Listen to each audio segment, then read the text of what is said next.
महाभारत कथा पूरी तरह से वेद व्यास महाभारत के ऊपर आधारित है। यदि आप इसका निरंतर श्रवण करते रहना चाहते हैं तो इस चैनल को सब्सक्राइब जरूर कर लें और आगे आने वाली सभी पॉडकास्ट के नोटिफिकेशन के लिए बेल आइकन को भी जरूर से प्रेस कर दें। अब हम सुनना प्रारंभ करेंगे भीष्म पर्व, शिविर स्थापन तथा युद्ध के नियमों का निर्णय। नारायणं नमस्कृत्य नरं चैव नरोत्तमं देवीं सरस्वतीं व्यासं ततो जयमुदीरयेत्। अंतर्यामी नारायण स्वरूप भगवान श्री कृष्ण, उनके सखा नररत्न अर्जुन, उनकी लीला प्रकट करने वाली भगवती सरस्वती और उसके वक्ता भगवान व्यास को नमस्कार करके आसुरी संपत्तियों का नाश करके अंतःकरण पर विजय प्राप्त कराने वाले महाभारत ग्रंथ का पाठ करना चाहिए। जन्मेजय ने कहा, मुने, अब मैं ये सुनना चाहता हूँ कि कौरव, पांडव, सोमक तथा नाना देशों से आए हुए अन्य राजाओं ने किस प्रकार युद्ध किया। वैशंपायन जी बोले, राजन, कौरव, पांडव और सोमवंशी वीरों ने कुरुक्षेत्र में जिस प्रकार युद्ध किया वो सुनिए। कुंती नंदन राजा युधिष्ठिर ने वहां सामंत पंचक तीर्थ से बाहर के मैदान में हजारों खेमे खड़े करवाए। वहां इतनी सेना इकट्ठी हो गई थी कि कुरुक्षेत्र के सिवा सारी पृथ्वी सूनी लगती थी। केवल बालक और वृद्ध ही बच गए थे। तरुण पुरुष और घोड़ों का नाम नहीं था तथा रथ और हाथी भी कहीं नहीं बचे थे। पृथ्वी के सब देशों से कुरुक्षेत्र में सेनाएं आई थी। सभी वर्णों के लोग वहां एकत्रित हुए थे। सबने अनेकों योजन के मंडल में घेरा डाल रखा था। उनके घेरे में देश, नदी, पर्वत और वन भी थे। राजा युधिष्ठिर ने सबके भोजन पान का उत्तम प्रबंध किया था। जब युद्ध का समय उपस्थित हुआ तो उन्होंने इस पहचान के लिए कि वो पांडव पक्ष का योद्धा है, सबके नाम, आभूषण और संकेत निश्चित किए। दुर्योधन ने भी समस्त राजाओं को साथ लेकर पांडवों के मुकाबले में व्यूह रचना की। युद्ध का अभिनंदन करने वाले पांचालदेशीय वीर दुर्योधन को देखकर हर्ष से भर गए और बड़े बड़े शंख तथा रणभेरियां बजाने लगे।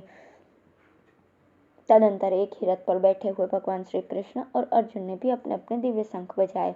उन पांचजन्य और देवदत्त नामक शंखों की भयंकर आवाज सुनकर कौरव योद्धाओं के मलमूत्र निकल पड़े।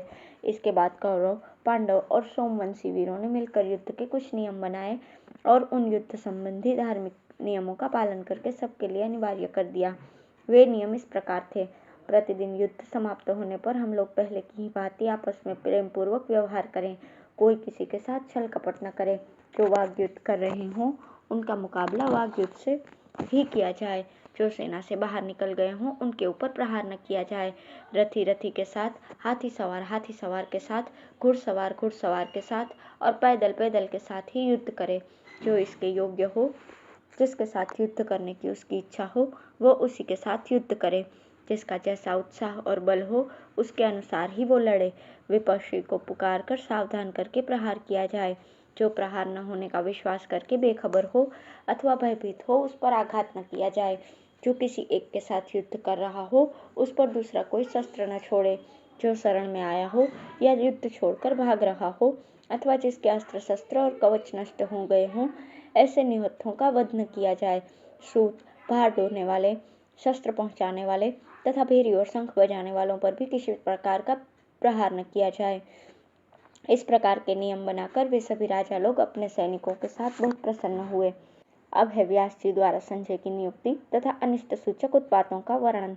वैशंपायन जी ने कहा, राजन, तदंतर पूर्व और पश्चिम दिशा में आमने सामने खड़ी हुई दोनों ओर की सेनाओं को देखकर भूत, भविष्य और वर्तमान तीनों कालों का ज्ञान रखने वाले भगवान व्यास ने एकांत में बैठे हुए राजा धृतराष्ट्र के पास आकर कहा, राजन, तुम्हारे पुत्रों तथा अन्य राजाओं का काला पहुंचा है। वे युद्ध में एक दूसरे का संहार करने को तैयार हैं। बेटा, यदि तुम इन्हें संग्राम में देखना चाहो तो मैं तुम्हें दिव्य दृष्टि प्रदान करूं। इससे तुम वहां का युद्ध भलीभांति देख सकोगे। धृतराष्ट्र ने कहा, ब्रह्मर्षिवर, युद्ध में मैं अपने ही कुटुंब का वध नहीं देखना चाहता, किंतु आपके प्रभाव से युद्ध का पूरा समाचार सुन सकूं, ऐसी कृपा अवश्य कीजिए। धृतराष्ट्र युद्ध का समाचार सुनना चाहता है, ये जानकर व्यास जी ने संजय को दिव्य दृष्टि का वरदान दिया। वे धृतराष्ट्र से बोले, राजन, ये संजय तुम्हें युद्ध का वृतांत सुनाएगा। संपूर्ण युद्ध क्षेत्र में कोई भी बात ऐसी न होगी जो इससे छिपी रहे। यह दिव्य दृष्टि से संपन्न और सर्वज्ञ हो जाएगा। सामने हो या परोक्ष में, दिन में हो या रात में, अथवा मन में सोची ही क्यों न हो, वो बात भी संजय को मालूम हो जाएगी। इसे शस्त्र नहीं काट सकेंगे, परिश्रम कष्ट नहीं पहुंचा सकेगा तथा इस युद्ध से जीता जागता निकल आएगा। मैं इन कौरवों और पांडवों की कीर्ति का विस्तार करूंगा, तुम इनके लिए शोक न करना। यह देव का विधान है, इसे टाला नहीं जा सकता। युद्ध में जिस और धर्म होगा उसी पक्ष की जीत होगी। महाराज, इस संग्राम में बड़ा भारी संहार होगा, क्योंकि ऐसे ही भय सूचक अपशकुन दिखाई देते हैं। दोनों संध्याओं की वेला में बिजली चमकती है और सूर्य को तिरंगे बादल ढक देते हैं। ये ऊपर नीचे सफेद और लाल तथा बीच में काले होते हैं। सूर्य, चंद्रमा और तारे झलते हुए से दिखते हैं। दिन रात में कोई अंतर नहीं जान पड़ता। यह लक्षण भय उत्पन्न करने वाला है। कार्तिक की पूर्णिमा को नील कमल के समान रंग वाले आकाश में चंद्रमा प्रभाहीन होने के कारण कम दिखता था। उसका रंग अग्नि के समान था। इससे यह सूचित होता है कि अनेकों शूरवीर राजा और राजकुमार युद्ध में प्राण त्याग कर पृथ्वी पर शयन करेंगे। प्रतिदिन सुअर और बिलाव लड़ते हैं और इनका भयंकर नाद सुनाई पड़ता है।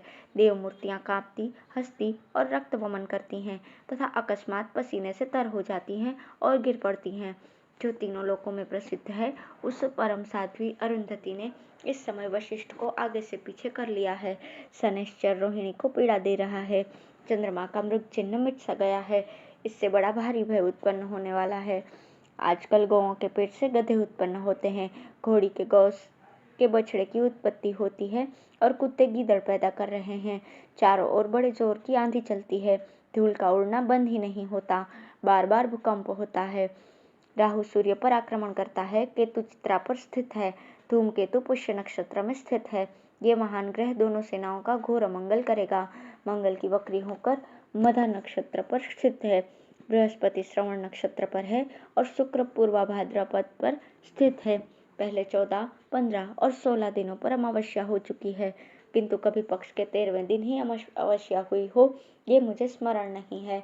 इस बार तो एक ही महीने के दोनों पक्षों में त्रयोदशी को ही सूर्य ग्रहण और चंद्र ग्रहण हो गए हैं। इस प्रकार बिना पर्व का ग्रहण होने से ये दोनों ग्रह अवश्य ही प्रजा का संहार करेंगे। पृथ्वी हजारों राजाओं का रक्तपान करेगी। कैलाश, मंदराचल और हिमालय जैसे पर्वतों से हजारों बार घोर शब्द होते हैं।